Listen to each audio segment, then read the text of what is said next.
Coffee is Uganda's leading export crop, employing millions of people in the sector.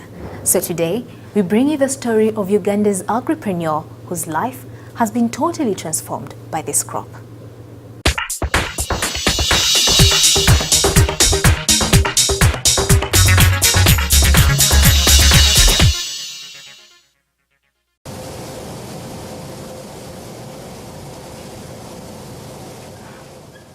Coffee is today Uganda's leading crop export, having earned the country over 1 trillion Uganda shillings last year. What is paramount here is that most of the 4 million bags that the country exported was produced by smallholder farmers. Nsambu Abeka of Ngondwe Buikwe district is one of the many farmers that have made a contribution to these volumes, but more so effectively sustained his household using the crop.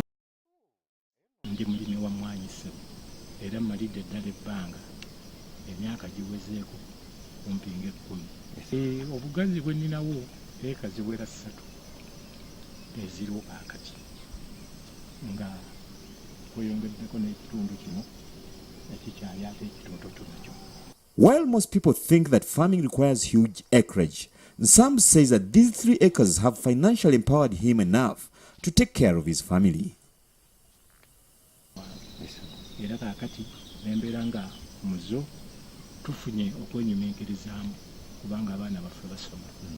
On this piece of land, Nsambu has decided to intercrop his coffee, and he says it works well for him. Ninamu ebirala ebirimu mukama wange olw'ensonga nti abamu nga bajja ne boogera ne bagamba bw'olima emmwanyi zokka ti bw'olima emmwanyi toteekamu kintu kirala kuba kati mu mmwanyi muno nateekamu kooko vanira mwali mulungi nnyo kooko mwali omu naye atandise okubala kaakati tuteekamu emmere yaffe ya muwogo yiyo mugiraba nayo enyiriro kamala eringanga ensalo y'akazigo ebitooke tubirina mu ebiri.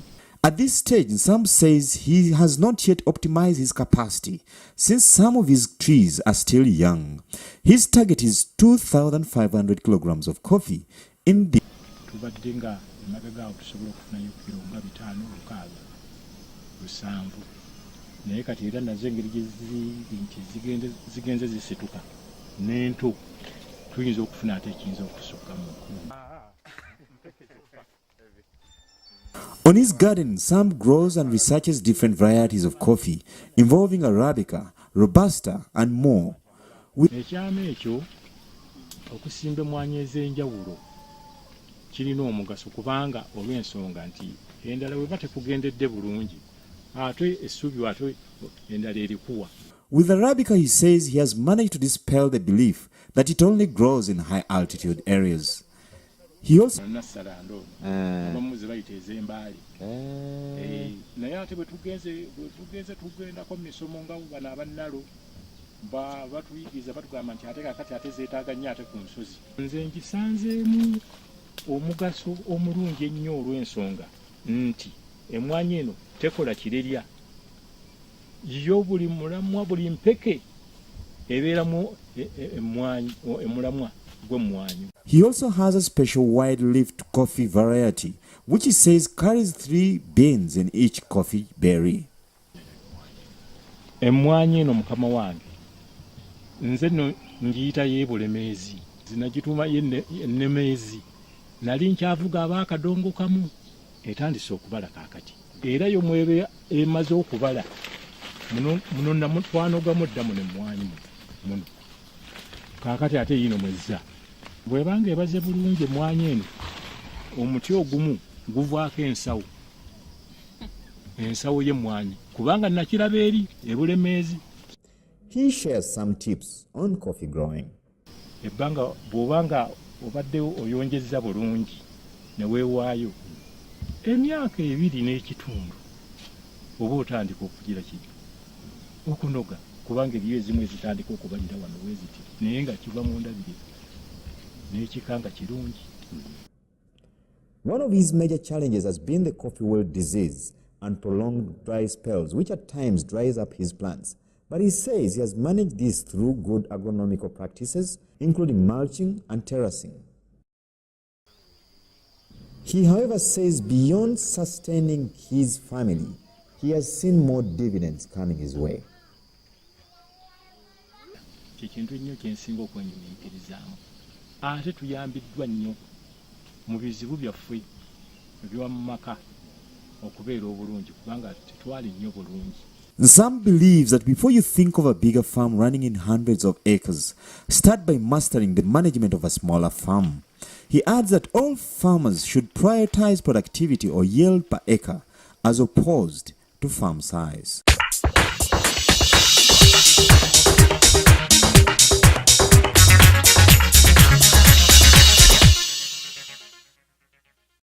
Today, billions of shillings are tied up in real estate, and in some cases, return on investment is quite small.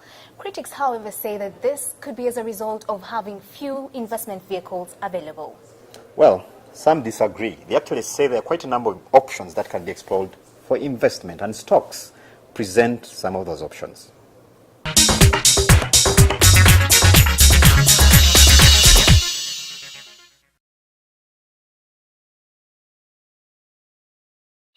Stocks are a portion of ownership in a particular business. Let's say you have a relative who starts a business, and then she actually wants to raise some equity.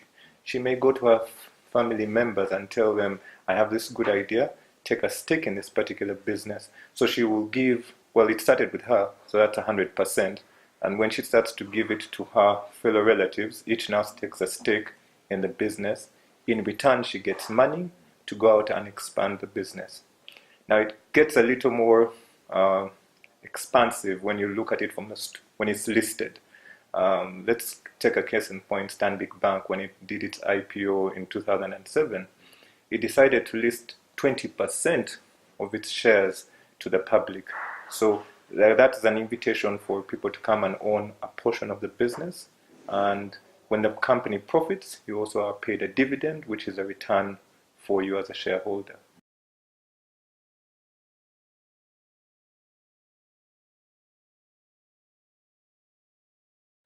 Two things. You've got to understand the company, what makes the company tick, the corporate governance. Is there something unique about this corporate governance that will make the business successful? You've also got to understand the product. Do people want this product? Do they have, when I mean economic moat, do they have protection against competitors? Are they good at servicing this particular market? And are they profitable in one way? So if you also understand how the company works and the sectors, then that is a good beginning. Of course, you would have to look at the financials of the company to actually prove that the company is profitable. Then the other aspect that you need to understand is the market. How does the market perceive the company? If the market perceives the company to be profitable, to be growing, to have the ability to capture a bigger market share, then the market starts to pay a higher price for this share.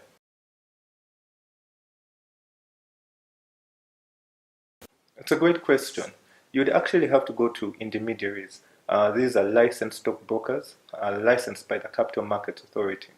In Uganda, we have, I think, 6 of them that are licensed. When you walk into them, you tell the stockbrokers that you're looking to buy shares. It's their obligation to also give you the information of the company and the market.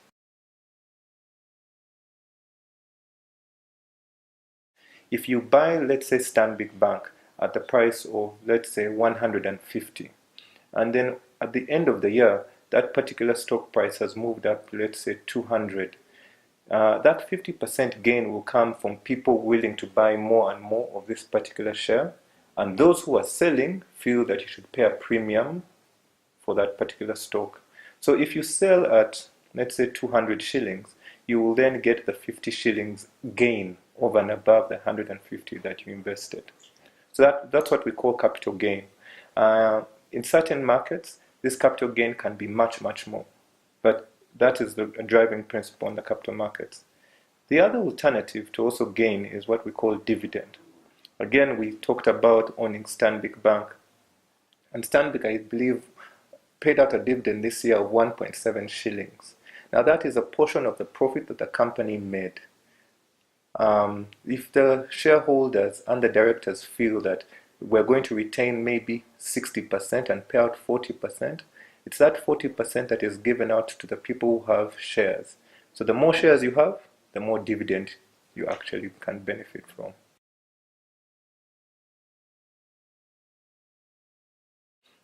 Well, when it comes to buying shares, I believe the minimum number of investment or one should have is around 50,000 shillings. So we who have been in the industry keep encouraging people to acquire a bad habit of buying shares. When you start buying the minimum number of shares and you start to see the return on your capital gain or the dividend, you then are encouraged to pay more and more.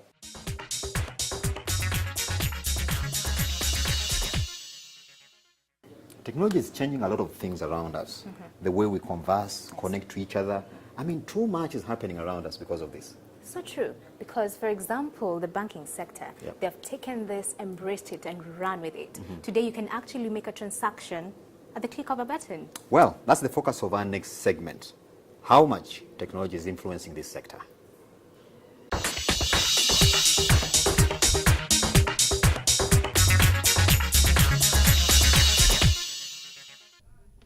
Agency banking is the new development that is said to revolutionize banking practice and service in Uganda.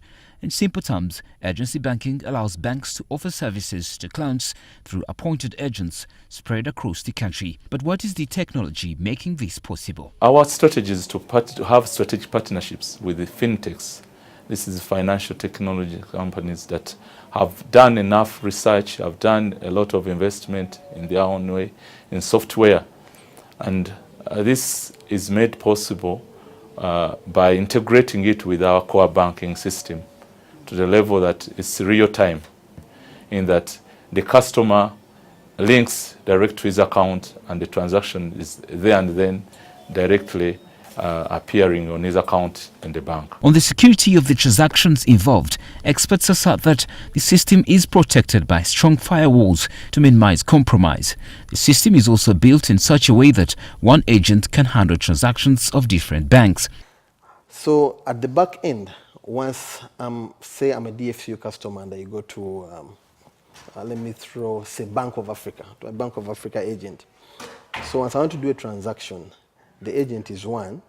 At the back end, they are running the ABC system, the ABC technology. So once I put my account number onto that platform, the system at the back end is intelligent enough to know that this is a DFCU customer being acquired by a Bank of Africa agent.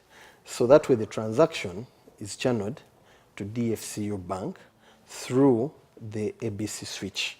Then once it is sent to DFCU Bank, then our core banking system will process and realize that this transaction is from Lloyd, it's been acquired by a Bank of Africa agent, and they send the message back to the switch, to the ABC switch, that will send it back to the agent to complete the transaction. Experts assert that the technology is not new, considering that banks are already using it in another transaction area. It is the way you see ATMs that are Visa enabled, all ATMs that are InterSwitch enabled. A DFCU customer can walk to a Centenary Bank InterSwitch ATM, and once I insert my card in that machine, through the switch of Centenary Bank that is integrated to, or that is connected to the switch of Visa or InterSwitch, it is able to detect that this bin or this card holder belongs to DFCU. Then through that Visa switch, they will send the transaction to DFCU, to our core banking, to process the transaction, send it back, and I get served at the ATM. With about 5 million bank accounts in the country, the agency banking systems are being touted as the answer to financial services deepening woes, building onto already existing platforms like mobile money.